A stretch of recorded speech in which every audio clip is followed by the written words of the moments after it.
En fait, j'ai un ami qui m'a installé les consoles en bois et après on a posé dessus du coup les 8 panneaux. Je capte le maximum de soleil, toutes ces eaux confondues, parce qu'en fait ils sont plein sud et orientés 45 degrés. Ces panneaux d'occasion, en fait, ils avaient été posés sur des fermes et il y a eu un défaut d'étanchéité, mais ils sont pas fichus, quoi. Ils ont très peu perdu en puissance de productivité. Pour moi, l'importance, c'est faire voir qu'on peut le faire. L'idée, c'était vraiment ne pas jeter des panneaux qui pouvaient servir et produire un petit peu d'électricité, de façon à ce qu'on ait moins besoin de tirer sur les centrales nucléaires.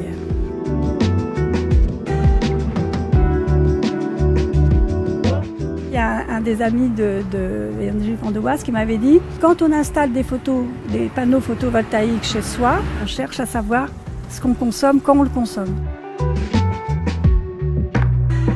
Je ne m'amuse pas à allumer toutes les lumières pour quand même manger mon électricité. Donc il part à peu près 2 kW par jour dans le réseau, gratuitement.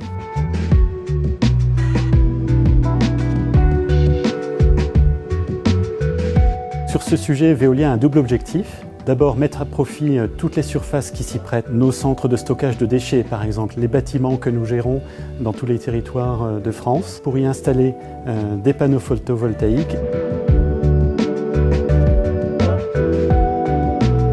C'est important que Veolia s'empare de ce sujet, d'abord parce que cela permet de renforcer notre souveraineté énergétique dans un contexte énergétique où nous sommes encore dépendants de nos importations de gaz et de pétrole. Toutes les initiatives qui visent à produire une énergie locale et décarbonée sont à encourager dans un contexte où on a besoin de limiter les effets du dérèglement climatique. Et enfin, cela permet de sécuriser les coûts de nos approvisionnements en énergie sur des temps assez longs, 20 à 30 ans, dans un contexte où là aussi, les coûts de l'énergie vont être durablement élevés.